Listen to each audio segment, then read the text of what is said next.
a big time financial literacy part of this. And we use something on these calculators called the TVM solver. If you did just a Google search for TVM solver, you can also find stuff. So today, I know that tomorrow is a day off and Wednesday is a day off, so I'm not going real heavy into stuff. But I just want to show you where this all exists. And I'm going to reset my memory on here, just so everything's cleared out. So under the APPS, it's in red on the screen. It takes you to a screen that's finance, and there's all this other stuff too. I mean, these calculators, it's amazing what they all hold. But the TVM solver under finance is what we're going to look at, and then there's all different types of things. But basically, the top thing is going to take place. So let's look at a couple things of what as we go down to. So the very top, the letter N stands for like either the number of payments given to you or the number of payments you're doing. Okay? So if you have a monthly payment, you'd have 12 payments a year. Make sense? If you had a weekly payment, you'd have 52 payments a year. Do you guys remember when we talked about the rent to own? Remember that? Now I don't have all my exact information on it, but let's kind of walk through how that rent to own is really just so bad. Okay, so rent to own, usually they want 52 payments, a year's worth of payments. Now they might say that it's over 18 months. Okay, so 18 months is 1.5 years.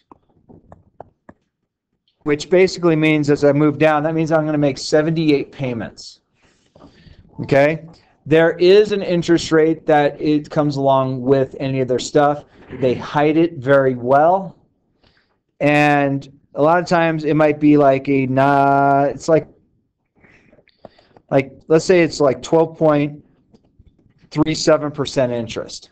Okay? Now, there is a method to their madness on 12 point using a decimal as far as the interest goes.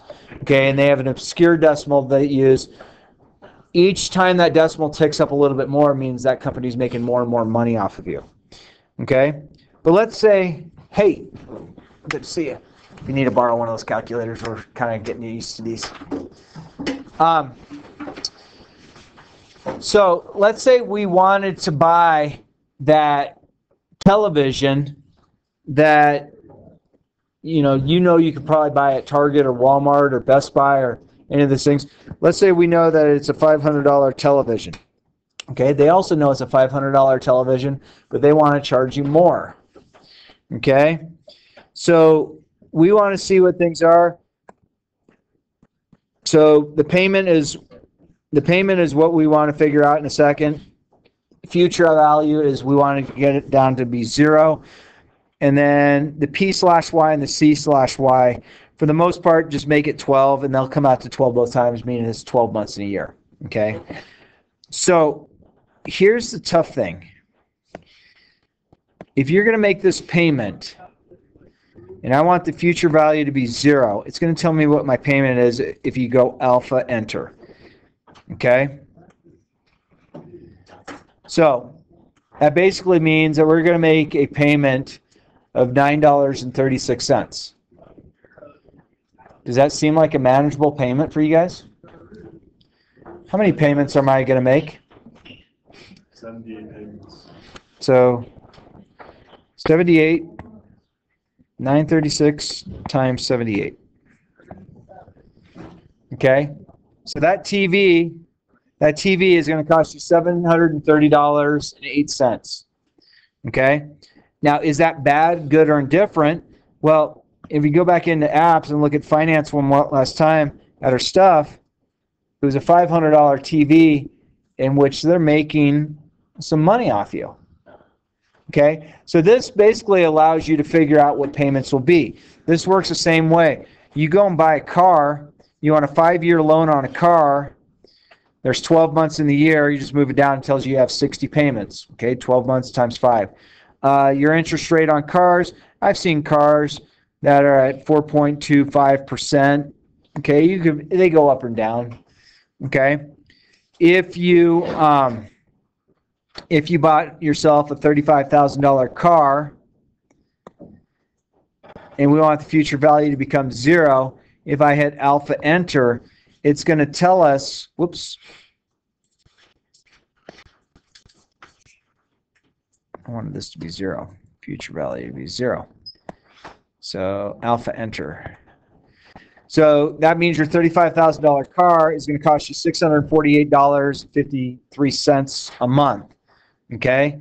So if you just multiply 60 times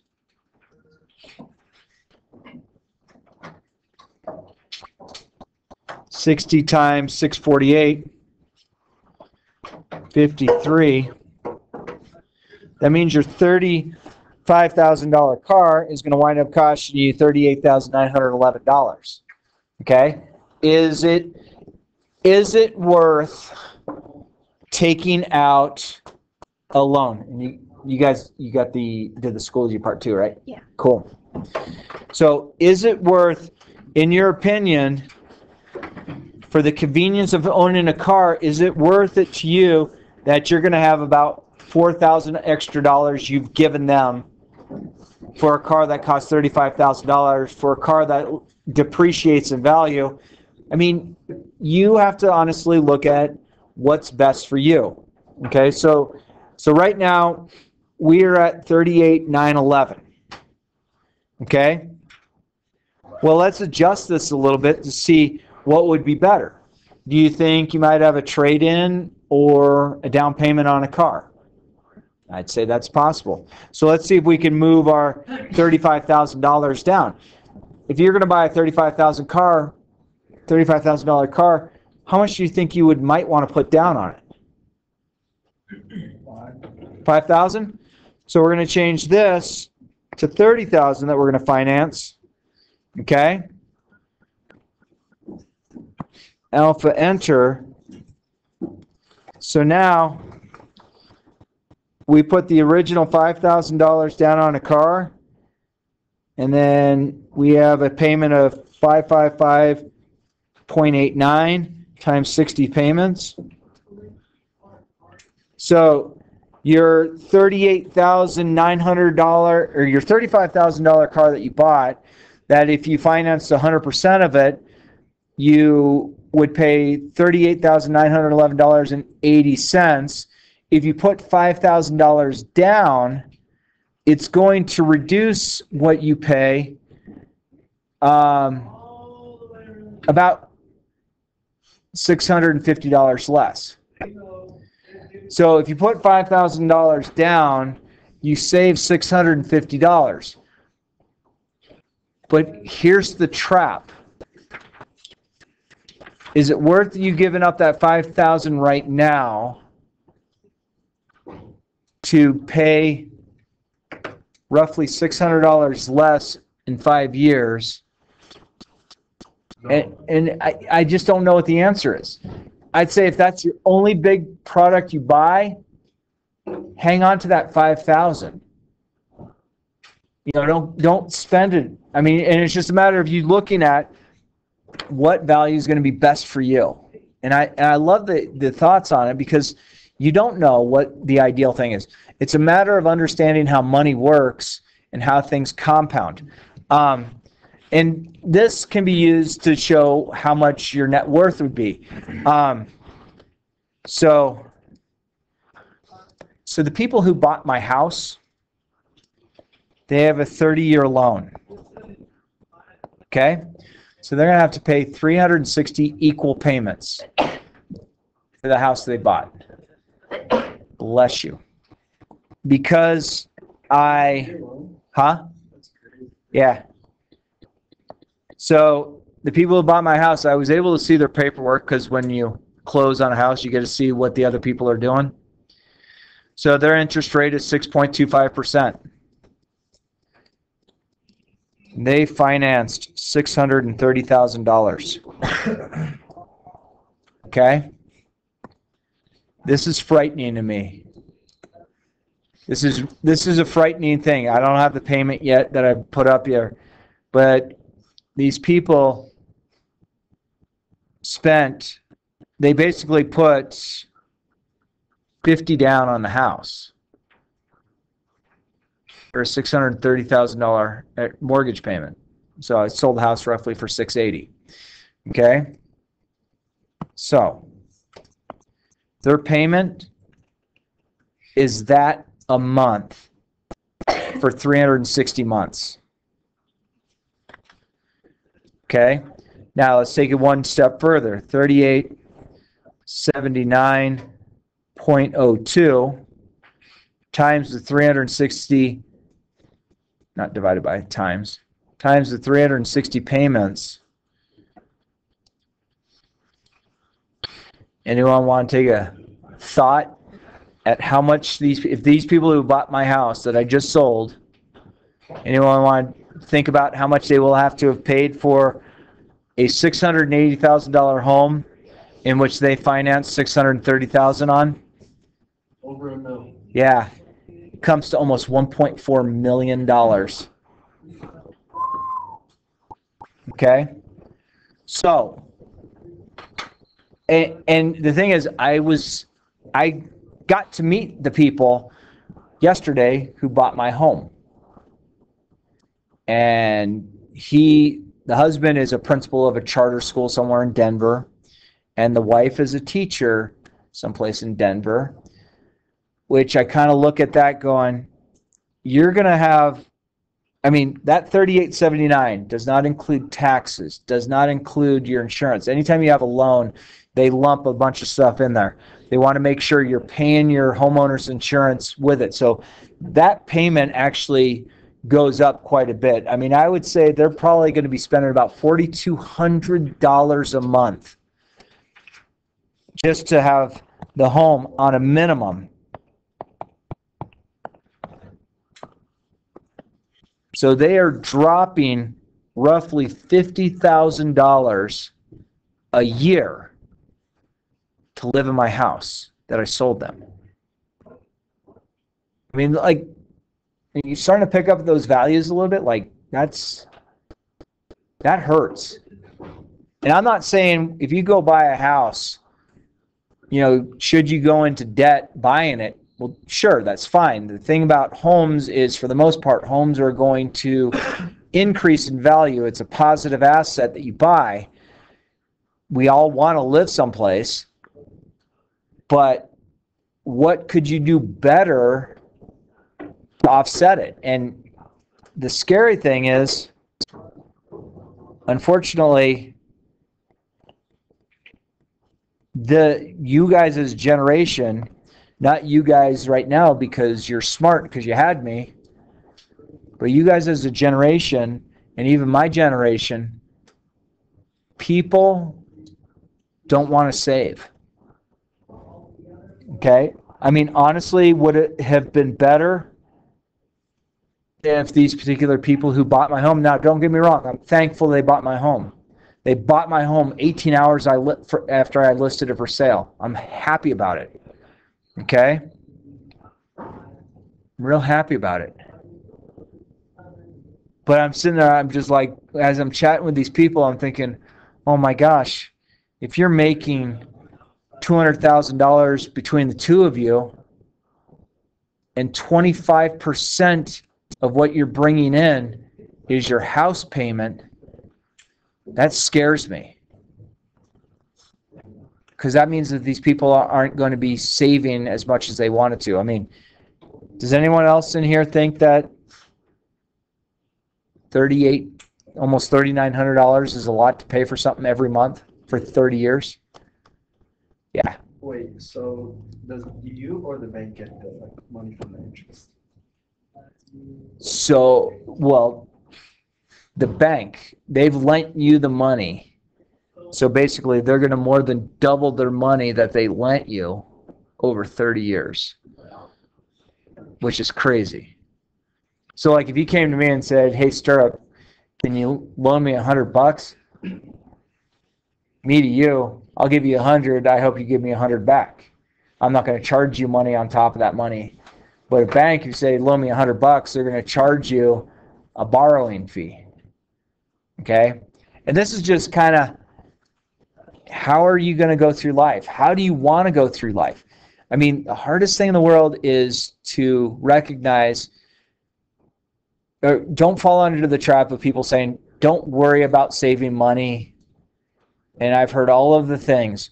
Oh, the dollar's not worth this. Don't do that. Oh, blah, blah, blah, blah, blah. You know, all these things against that, the people who are in the know about money, but they're not in the know. I mean, one of my closest friends in the world, his name's Brandon. 20 years as a Marine. I have so much respect that he served our country for 20 years. He's a great person, but he has zero concept of saving money. And I talked to him. I realize you're getting a retirement from being a part of the Marines for the rest of your life, and that's fantastic. But is that enough for you to live on? He said, oh, no, I got these jobs. I'm like, well, what's after that? You get these jobs that are supplementing to bring up, you know, let's say that his retirement from the Marine Corps of 20 years is $60,000 a year. That's great. So what is he going to do to improve that? Well, he has a job that probably pays him close to $100,000. So he's bringing $160,000 a year as a single guy. I'm like, what are you saving? No, I'm not saving anything. And I tried to point out to him, is that $60,000? Once you say I am retiring, is that $60,000 enough? You know, yeah, the cost of living will allow that to increase a little bit each year, but does it become enough money to survive on, or to even enjoy life? I was like, I just want to get myself a big piece of land and blah, blah, blah. I'm like, okay, are you saving money for it? No. How are you going to buy this big piece of land? Well, I'll finance it. So are you going to well, how long are you going to work? I plan on retiring completely in a couple of years. How are you going to pay for this land on $60,000 plus live off that $60,000? Oh, there'll be money. Where? What are you involved in that I need to know about that I want to be on this game? So the thing is, it's what makes it right for you. I mean, I just showed you how the people that bought my house are spending $50,000 a year to live there. You equate that to my friend Brandon. If, let's say, he truly said, I'm going to retire at $60,000 a year, 5/6 of what he brings in his retirement goes towards the home. Do you guys think Brandon could live off of $10,000 a year? And I mean, it saddens me because I'm not smart. I just like to know what my options are and allow me to make my best choice for me. And, you know, it's a real life example. So I just wanted to start to introduce you to this because we're going to be working with these calculators. I'm not saying go out and buy one of these calculators. I mean, heck, what you could do is if you just even went to the TI website, you could download a 90-day free version of the TI calculator. Plus, we have plenty in class. I mean, but what we'll do for the rest of the year is kind of this financial literacy stuff, like really digging in deep, because I want you to know there is a lesson I'll do in a couple of weeks, and it talks about, did any of you have Mr. Goodman as a teacher? Yeah, he and I put together a unit on, I guess it was about 8 years ago we did it. Should you rent or should you buy a home? And we went through the whole thing and did the pros and cons of both. And again, you guys are all young adults. You're incredible people. The more knowledge you gain for what's happening, I mean, I know there's majority of you here are seniors. You have graduation coming up. I mean, I don't want to frighten you, but graduation is an amazing time. You go to all of the parties and seeing friends. And then there's going to get to a point sometime in June where you're like, dude, I'm done. Like, what's next? And I know some of you already have plans in place of where you're going next, which is great. Do plans sometimes screw up? Absolutely. What are you going to do if your plan that you had doesn't work out? Can you figure it out? I mean, the thing is, I know, and I don't know your parents, and I'm sorry I don't know your parents, but, you know, this is coming from a parent who has a almost 22-year-old and a 20-year-old, and I want to be there to help them if they need it, but I also want to be like, hey, I need to push back on them a little bit and, you know, get some traction. Yeah, there's bumps in the road. Bumps in the road are okay. Some of you might have parents that'll take care of you for those bumps in the road. Some of you might not have that parent. And that's part of just life. But when it comes down to money, I don't know. I have a hard time looking at the only thing that's happening is the rich are getting richer. Okay. Have you ever heard of Dave Ramsey? Any of you ever hear him? Yeah, I like that guy. Yeah, he's a financial consultant. Got incredible stuff.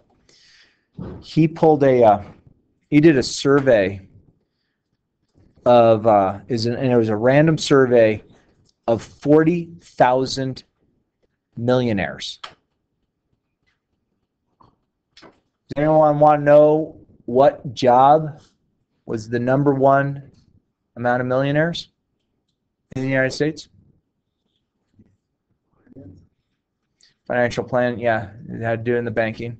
Number 2, engineers. Number 3, teachers.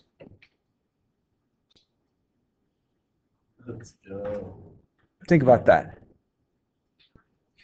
And this is something that frustrates me so much with just teachers in general. You all have heard, oh, they don't pay teachers enough. They should pay teachers as much as doctors. Blah, blah, blah, blah, blah. And it's like, shut up. I chose to be a teacher. I don't regret being a teacher. I've taught for 28 years. I plan on teaching longer. I love what I do. I don't feel like I really work because I enjoy what I do too much. My wife stayed at home with our daughters when they were young and, you know, taught night school at the community college, and now she's a professor at the university.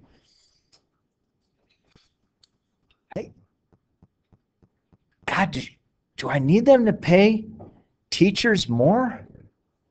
Yeah, I sold a house that I owned.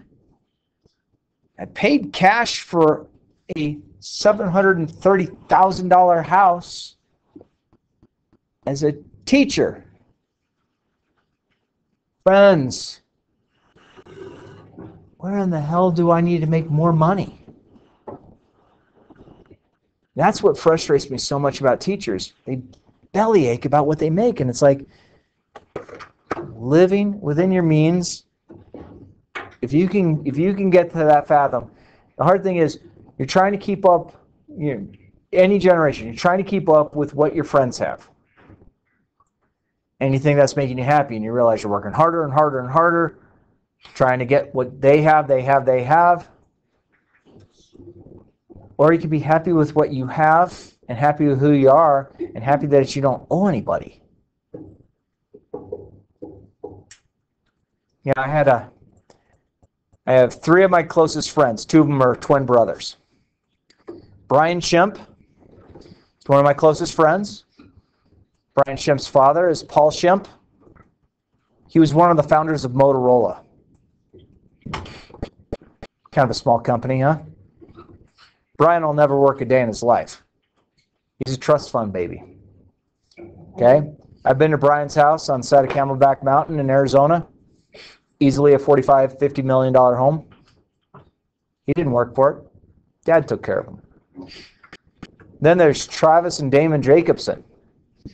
Travis and Damon Jacobson's father, Dr. Jacobson, developed a type of alloy which is stronger and lighter and it's used in every airplane produced throughout the world. So every airplane that is ever made, Dr. Jacobson gets money. And Travis and Damon are two of his sons. They were given a huge company.